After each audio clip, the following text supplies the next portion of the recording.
Greetings, my magnificent ones. Sue Paulson here, your magnificence mentor.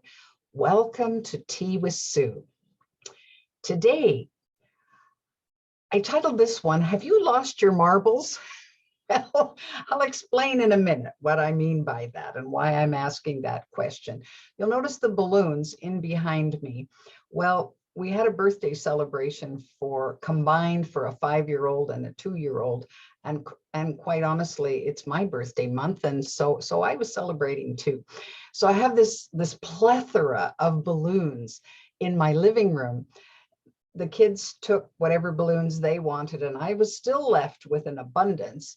So I debated about popping them. And then I thought, no, I need these as a reminder. What do I need them as a reminder of? I need them to remind me to lighten up, to have a giggle. So they're here, and when I want to, I can, bat them around the room and get a little exercise along with it. That sure beats jogging. So let's dive into finding out, have you lost your marbles? In the movie Peter Pan, the one with Robin Williams, there was a point where Toodles had this little bag of marbles and he lost them. And it took years, and eventually Peter Pan, as an adult, when he's coming back to his home where the adult version of Toodles is, he brings the marbles with him because one of the lost boys said, "These are Toodles' marbles." And so Toodles is just ecstatic, and he's hopping around and he's saying, "I found my marbles, I found my marbles." Well, of course, in our everyday jargon, we think about having lost our marbles as having lost our minds. Well, but not Toodles. Toodles hadn't lost his mind. He had lost his happy thoughts, because in each one of those marbles, there was a happy thought. And the very fact that he found his marbles, he found his happy thoughts, then he was able to fly. So talk about lightening up, right? So one of the things that I think is so important for us, especially these days, especially with what everybody's been going through, is that we take a look at what we place our value on, and then how much attention do we put on it? Now, let's look at it in reverse for a second, because we wouldn't put our attention on something that didn't seem important to us or to seem to be of value, or would we? Well, I don't know about you, but throughout my life, I have spent an inordinate amount of time paying attention to my fear, my worry, my anger, my irritation, all of the things, all the emotions that were attached to the things that weren't working out for me. And of course, that really escalated when I was going through cancer. So I lost my marbles. I lost many of my happy thoughts because I was so focused on everything that was wrong and the emotions that were attached to that. So now it's so interesting to me that then places a value on that equation that I may not want to put there. Like, why am I spending so much time? Do I really value fear and worry and anger and irritation? Well, not really. I find them kind of unproductive emotions. And yet I spend all this time on it. So I must value it or I wouldn't be doing it.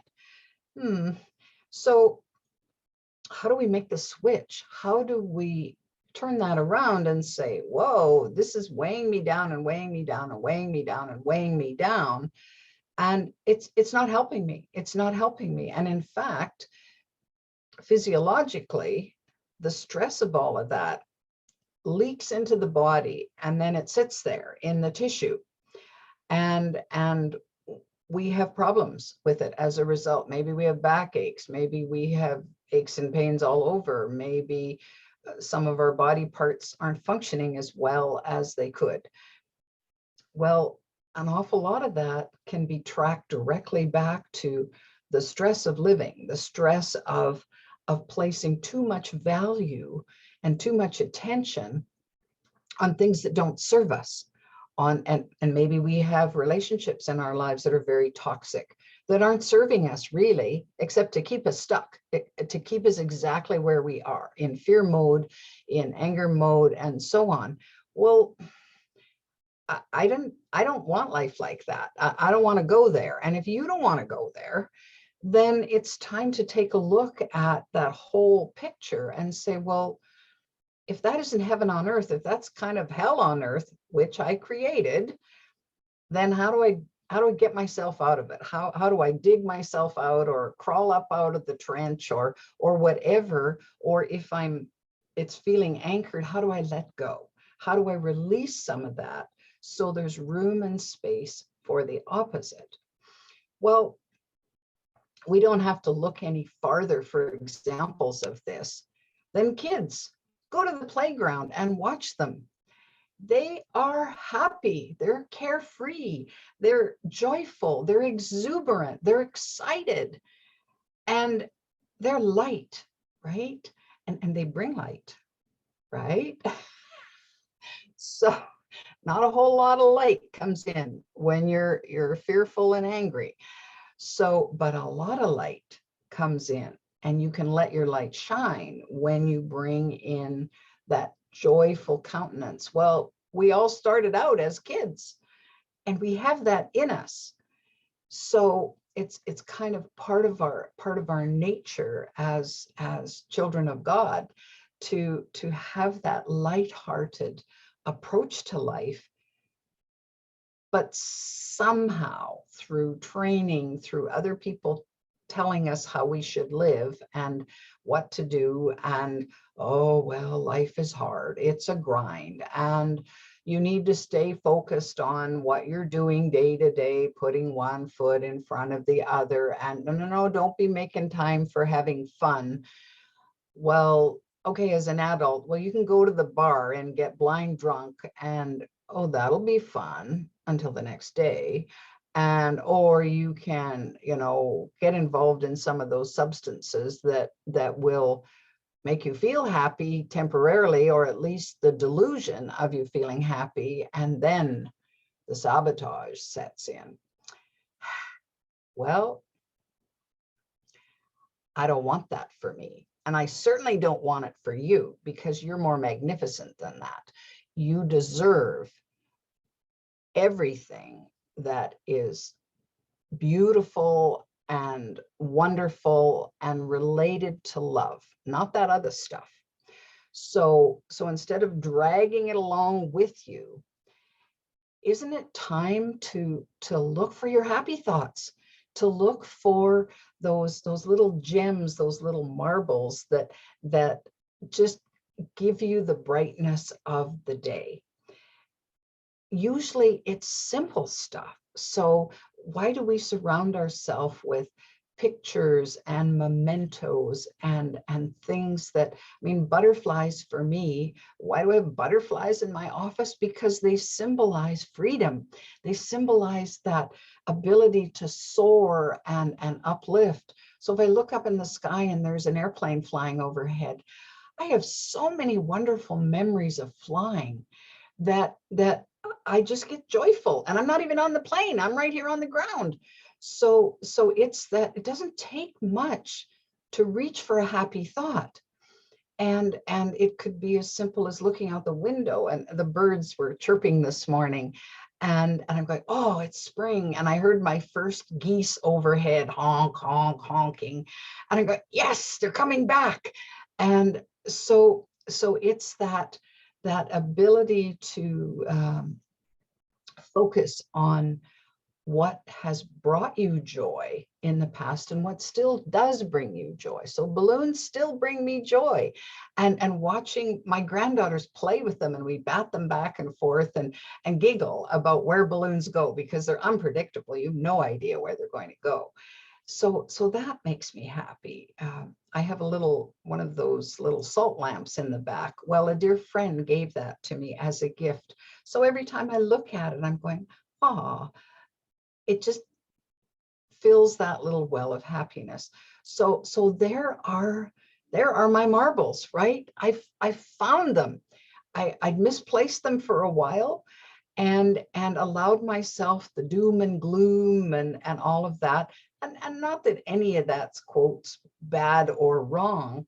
It's just an experience. But I want to value more what it is that's the opposite of that. Now I value more the happiness that's readily available for us, because that to me is that living heaven on earth right here, right now. So go look for those marbles, right? You haven't lost them. You've just tucked them away, or they're in the way of those big boulders of doom and gloom stuff that's going on. Well, it's time to, get out the shovel or get some friends over for a party and say, okay, we're going to move these things on out of here. And oh, there's my marbles. They're right there. And be joyous about that and be happy about discovering what you have. Now, what is the benefit of doing that? Some of you might be saying, well, Sue, that sounds kind of frivolous. Your body will love you when you do this, because the endorphins and all of the feel-good hormones will trigger, and you will feel better. Your pain will subside. It's pretty hard to feel pain when you're laughing, a deep belly laugh. You just feel better. So if there's, and of course, if your body feels better, then you're able to do things that you want to do. You're able to achieve more. You're able to go faster, farther, and so on, rather than being weighted down by the burdens of life. So there's a huge benefit, and we ignore that at our peril. So I really want to encourage you this week to find those happy thoughts, find those marbles of joy and exuberance, and allow them to just lift you up and up and up and up, and life will be better in that moment. Even if you only do it for 5 minutes a day, then you can go back to your doom and gloom if you want to. But I think you're going to find that being joyful becomes pretty addictive. Well, if I'm going to have an addiction, that's the one I want. Thank you very much. You're magnificent enough to do this. So go take this on, and feel free to leave me a comment. How did that work for you? You're welcome to share the videos if there are other people that you know that can benefit from Tea with Sue. And of course, if you want more, if you've missed a bunch of episodes, this is number 64 right now. So if you've missed a bunch of them, then they're on my app. What is it called? The Magnificence Mentor. Free download from Google Play or Apple Store. In the meantime, go take on spring and enjoy every happy thought. Bye for now.